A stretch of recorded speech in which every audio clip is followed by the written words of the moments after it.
네, 안녕하세요. 국입니다. 네, 오늘은 오랜만에 인터뷰 영상으로 좀 찾아왔는데요. 네, 오늘의 초대 손님은 이제 전 인텔 개발자이시자 정보통신기술진흥센터 평가위원, 그리고 쉽게 따라하는 IoT 서비스 만들기의 저자이신 김창기 작가님을 이 자리에 모셨습니다. 네, 작가님 안녕하십니까? 네, 안녕하세요. 그럼 먼저 첫 번째 질문으로, 네, 작가님이 오늘 소프트웨어 코딩에 대해 좀 말씀해 주실 것이 있다고 들었는데요. 가장 근본적인 질문부터 드리자면, 왜 코딩을 배워야 한다고 좀 생각하십니까? 네. 저 사실 어떻게 보면은 시대의 흐름에 대해서 먼저 좀 말씀을 드리고 싶은데요. 네, 사실 저희가 이제 뭐 1차 산업혁명, 2차 산업혁명을 지나 이제 현재는 이제 컴퓨터 인터넷을 기반으로 한 산업혁명 시대였다면 4차 산업혁명은 인공지능, 빅데이터, 그리고 이제 서비스의 어떤 이런 융합이 이제 보편화되는 이런 시대인데, 여기서의 어떤 핵심 키워드 중에 하나가 소프트웨어 코딩이라고 말씀드릴 수 있을 것 같습니다. 근데 이제 어떤 글로벌 기업의 IT 변천사 측면에서 보면은 1980년대 시가총액 수위의 기업들을 보면은 전통 제조업 중심의 회사들이 있었다고 하면은 현재 이제 2010년으로 넘어오면서 글로벌 IT 기업들의 시가총액 수위의 어떤 회사들을 보면은 이제 페이스북, 네, 그렇죠. 그리고 뭐 애플도 어떻게 보면은 실제 제조는 다 이제 외주를 진행하고 있는 그런 상황이죠. 그래서 어떻게 보면은 이제 소프트웨어 중심의 회사들의 기업 가치가 과거 80년 그리고 이제 현재 2010년을 봤을 때, 뭐 2020년도 마찬가지겠지만 그만큼 기업 가치들이 높아지고 있다. 이렇게 볼 수 있을 것 같습니다. 산업군별로 소프트웨어가 차지하는 어떤 비중을 봤을 때 2010년 정도만 보더라도 각 산업군별로 통신, 자동차, 국방, 가전, 의료 쪽에 보면은 평균적으로 한 50%가 소프트웨어 쪽이 차지할 정도로 네. 그 비중이 점차 현재 높아지고 있는 추세라고 말씀드릴 수 있을 것 같습니다. 50%면 저도 생각하지 못한 높은 수치인 것 같은. 맞습니다. 네. 사실 이제 뭐 자동차를 보더라도 이제 과거에는 이 대시보드가 상당히 어떻게 뭐 그냥 LED만 간단하게 들어오고 있는 이런 상태였지만은 요즘은 차를 이렇게 타 보면은 화려한 어떤 대시보드, 네. 가전제품을 보는 듯한, 그러니까 그런 어떤 뭐 이제 화려한 대시보드 결국 다 이제 소프트웨어 코딩으로 이루어진다라고 말씀드릴 수 있을 것 같습니다. 네, 제가 이번에 차를 하나 샀는데요. 옛날 차는 또 RPM이나 이런 속도 계기판을 보면 다 아날로그식으로 이렇게 되어 있었는데, 요즘은 다 이제 그게 전부 다 디스플레이화돼서 전자제품 같다는 느낌을 많이 받기도 했습니다. 맞습니다. 과거에는 어떤 연료를 태워서 기계 동력으로 차를 움직였다고 한다면 현재의 어떤 추세는 전기차 기반의 자율주행. 결국 이제 모터, 배터리, 그리고 이제 차를 움직이는 주체는 소프트웨어다. 네. 그런 식으로 사회가 이렇게 넘어가고 있다. 이렇게 말씀드릴 수 있습니다. 코딩을 배워야 되는 이유가 명확해지고 있는 시대가 된 것 같고, 네. 코딩을 배우면 그래서 앞으로 굶어 죽을 일은 없게 되네요. 두 번째 질문으로, 그럼 코딩에 대해 아무것도 모르는 좀 초심자 입장에서 그럼 과연 어떤 프로그래밍 언어를 배우는 게 좋을지 한번 이것도 말씀해 주실 수 있으실까요? 네, 일단 코딩을 전혀 접해보지 않은 입문자라고 했을 경우에는 파이썬을 좀 추천드립니다. 네.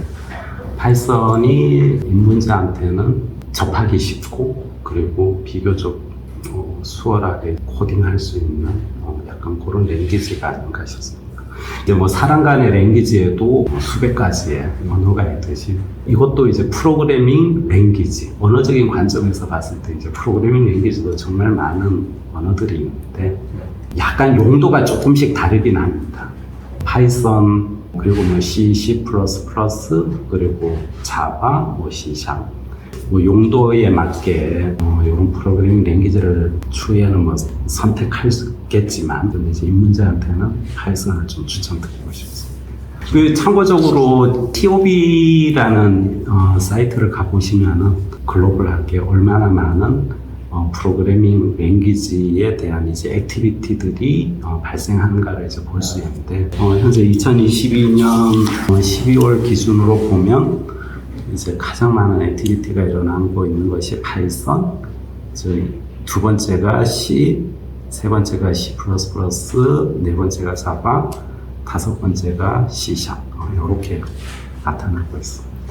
이제 다음 질문으로 요즘 세상에 살면서 그럼 코딩을 배워두면 어떠한 이점이 있을까요? 일단 결론적으로 말씀드리면은 배우면은 좋다. 네. 그리고 이제 만약에 이제 꾸기님이 영어를 모를 때 네. 저 어떤 것 이점이 있는지 없는지. 영어를 잘 하게 되면 다른 사람들보다 확실히 경쟁력이 생길 수 있다고 저는 생각을 하고 있거든요. 네, 맞습니다. 같은 관점에서 보시면 될 것 같습니다.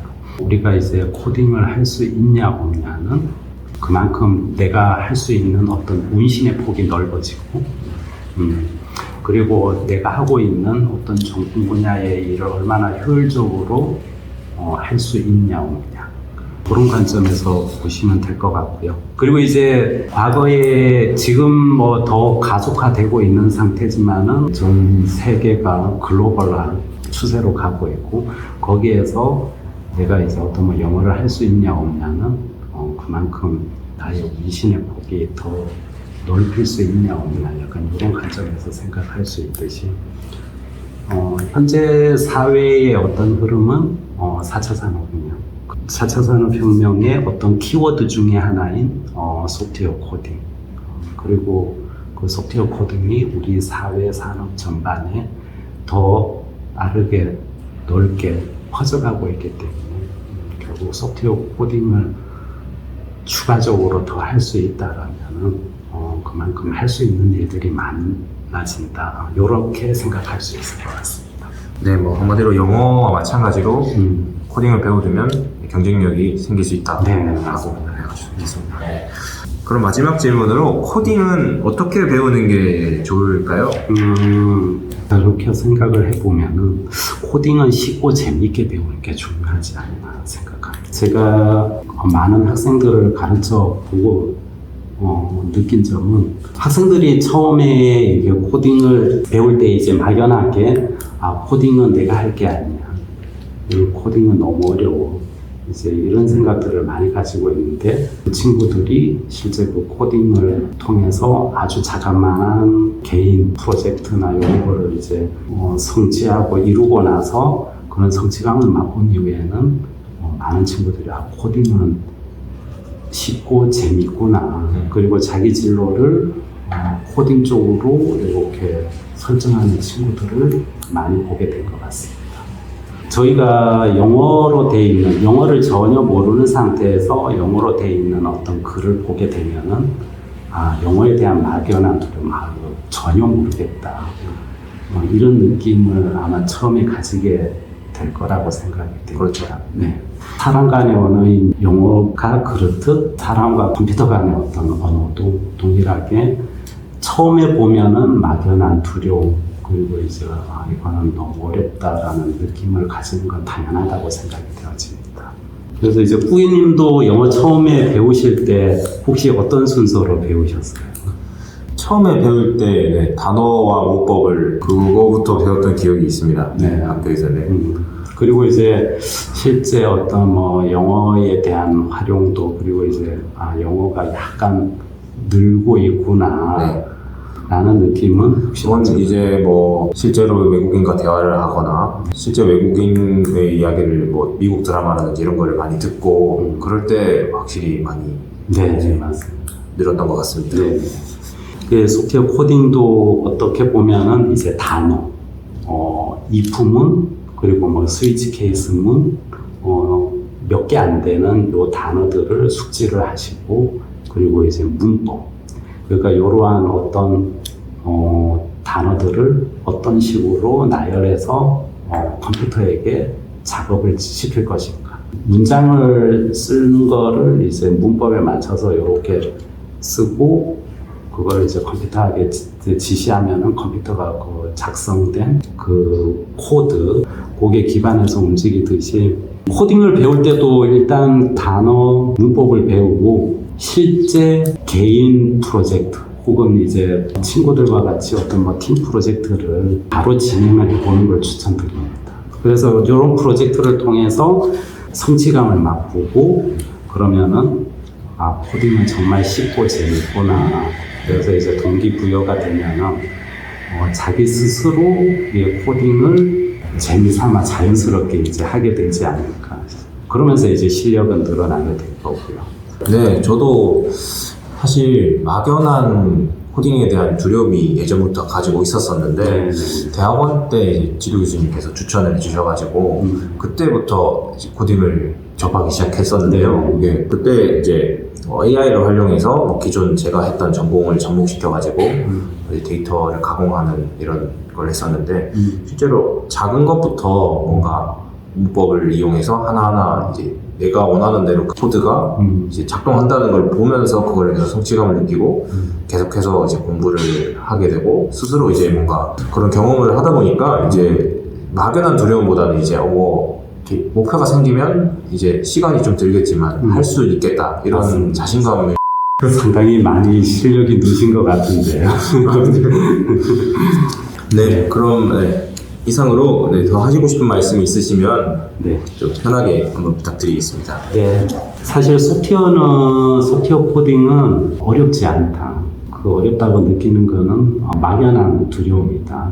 바로 실행해봐서 성취감을 맛보면은 소프트웨어 코딩이 쉽다라는 느낌을 가질 것이라고 생각하고요. 그리고 자기 전공 분야가 다들 하나씩 있을 텐데 과거에는 사람 간의 어떤 글로벌에 필요한 어떤 영어에 대한 랭귀지를 습득하는 거에 또 포커싱을 했다면은 거기에 컴퓨터와의 대화를 위한 프로그래밍 랭귀지 하나 더 배워두신다면은 결국 이제 미래 사회가 필요로 하는 그런 인재가 될 것이라고 생각하고 있습니다.